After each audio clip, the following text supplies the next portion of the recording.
So this is a preview of Virtual DJ 8. This is a beta. It's still in development, but we want to show you some really cool features about the software that we're working on constantly, and we're completely adding new stuff all the time. We've gotten rid of cue points altogether. We're now doing what they call POI. It's points of interest.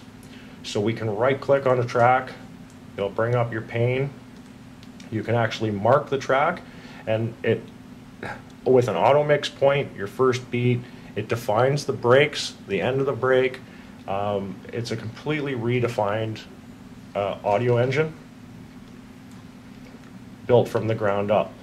I've done a couple tests, so you'll see them in here, new POI. We can go in and actually rename that to, let's say, Remix 1.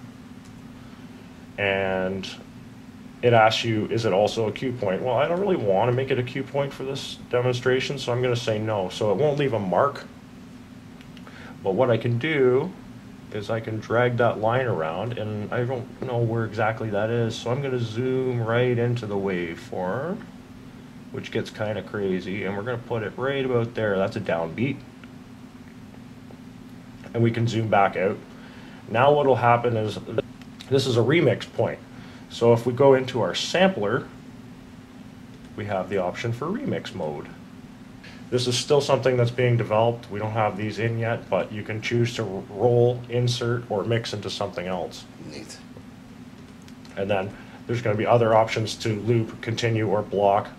Not sure what the block option is going to do yet, but we obviously loop or continue through with the rest of the track are self-explanatory. And you can always get to your cues or samples and define them in here as well. So you can have them in the panel to the side, or you can have them here. It'll show. The other thing about the sampler is that we have the default samples, the things that everybody's used to that we've had forever. Sure. You know, they got the siren. The cool thing about this is you can change the pictures. Oh, neat. They don't have to be like that. We also have an instrument section where you can put in your samples, drum beats, whatever it may be, Neat. make your own. You can actually go into them and edit them,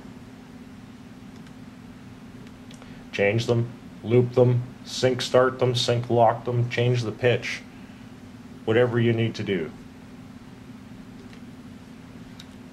The other cool thing, you'll notice that we've gotten rid of those 4 tabs that were above the browser that let you change the panes. Everything is a pane now. So we still have the playlist. It will open up the playlist. And then we have effects. Now effects is really cool. If we go into an effect, I'll select one. You'll see I have a ton of effects on this machine. Now these aren't going to be default effects. These are just effects that I've been playing with, checking out, doing what I had to do with them. So now I've brought up, by clicking on an effect, it opens up a new pane. Right.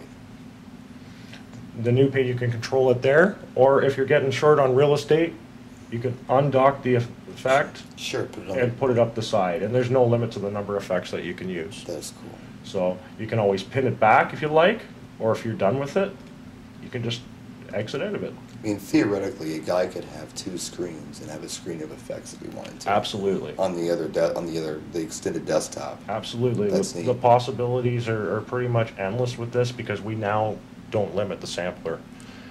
You can build folders in the sampler, so if you have just drum beats and you have a folder of drum beats, a folder of bass riffs, whatever it may be, there'll be no limit to the number.